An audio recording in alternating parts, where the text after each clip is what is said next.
Bismillahirrahmanirrahim. Assalamualaikum warahmatullahi wabarakatuh. Bismillah. Alhamdulillah. Alhamdulillahilladzi khalaqana wa razaqana wa lam yasruhna hamalan bal arsala ilaina rasulan faman ata'ahu dakhalal jannah wa man asahu dakhalan nar. Asyhadu an la ilaha illallah wa asyhadu anna Muhammadan abduhu wa rasuluh. La nabiyya wala rasula ba'da amma ba'du. Pertama-tama marilah kita panjatkan puja dan puji syukur kita atas kehadirat Allah Subhanahu wa taala, di mana Allah Subhanahu wa taala telah memberikan kesempatan kepada kita, yakni berupa nikmat iman, nikmat sehat, nikmat keberkahan, dan nikmat sehingga sampai detik ini, sampai saat ini kita masih bisa merasakan yang namanya kehidupan di buminya Allah Subhanahu wa taala. Dan kedua kalinya sholawat serta salam semoga tercurahkan kepada junjungan kita, yakni Nabi Muhammad sallallahu alaihi wasallam, yang telah membimbing kita dari jalan kegelapan menuju jalan yang terang benderang, yakni ad-dinul Islam siratal mustaqim. Hadirin yang senantiasa dirahmati Allah Subhanahu wa taala, setiap kali kita merasakan sakit, pasti kita larinya akan ke rumah sakit atau kita akan mencari seorang dokter, ataupun kita bisa mencari sebuah obat. Tetapi ini bukan tentang sakit tentang fisik maupun tentang sakit badan. Kita di sini mau menjelaskan tentang penyakit hati. Kenapa sih ada penyakit hati? Lah, kita ketika terkena penyakit hati, seringkali kita merasa hati kita tidak tenang, pikiran kita was-was, kita cemas dan gelisah, lain sebagainya. Penyakit hati itu terdiri dari yang pertama ada hasad, yang kedua ada sombong, dan yang ketiga ada riya. Apa sih hasad itu? Hasad itu adalah ketika kita melihat orang lain mendapatkan rezeki yang telah diberikan oleh Allah Subhanahu wa taala, lalu kita merasa iri. Karena sebetulnya Allah Subhanahu wa taala itu sudah menyiapkan kadar porsi rezeki kepada hamba-hambanya.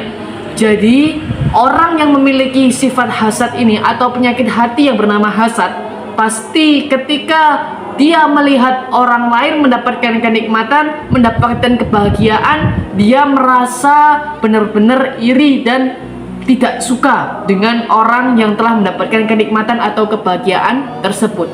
Yang kedua ini adalah sombong. Sombong itu apa? Sombong itu adalah merasa dirinya itu paling hebat, paling keren, paling pinter, dan paling pokoknya dari semua manusia yang ada di dunia ini.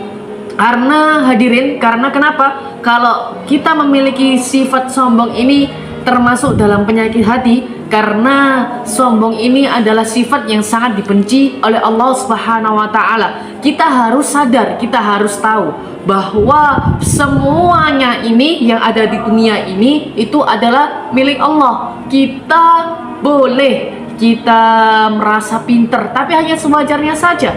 Hanya diri kita saja mengakui, tidak usah kita membangga-banggakan diri kita kepada orang lain. Aku lo pintar, aku lo hebat, aku punya jabatan. Lah itu yang namanya sombong. Dan ketika kita memiliki sifat sombong tersebut, maka nanti banyak orang yang gak suka dengan kita, dan akan pun nanti banyak sekali madorot yang datang kepada kita ketika kita mempunyai sifat yang sombong. Dan yang ketiga yakni ada riya, yang dimana kita ketika memiliki penyakit hati ini, mungkin banyak dari kita yang mungkin wallahu a'lam bishawab, Allah yang tahu, mungkin setiap kali kita melakukan kebaikan itu biar kita dilihat oleh orang lain, yang dimana setiap kita infak, kita sedekah, kita mengasihi fakir miskin, kita santunan anak yatim piatu, itu dengan tujuan bukan karena Allah Subhanahu wa taala, tetapi dengan tujuan bahwa kita harus dihargai atau dilihat oleh orang lain, yang dimana itu benar-benar sifat dari riya, dan itu pun menjadi penyakit hati. Karena apa hadirin? Karena Sesungguhnya penyakit hati itu adalah dimana penyakit yang membuat kita was-was dan membuat kita tidak nyaman akan hal itu. Dan semoga kita semuanya dijauhkan oleh Allah Subhanahu wa taala, ataupun kita harus berubah, harus menghilangkan penyakit hati ini, karena sesungguhnya penyakit hati ini bisa merusak seluruh organ dalam tubuh kita. Dan untuk penyembuhnya ini pun tidak mudah seperti halnya kita sakit pada umumnya. Demikian yang dapat saya sampaikan. Semoga apa yang dapat saya sampaikan ini memberikan manfaat meskipun sedikit, tapi semoga keberkahannya banyak sekali. Dan apabila ada salah kata, mohon maaf sebesar-besarnya, karena kesalahan itu datang dari saya pribadi dan kebaikan itu datangnya dari Allah Subhanahu wa taala. Demikian yang dapat saya sampaikan. Wassalamualaikum warahmatullahi wabarakatuh.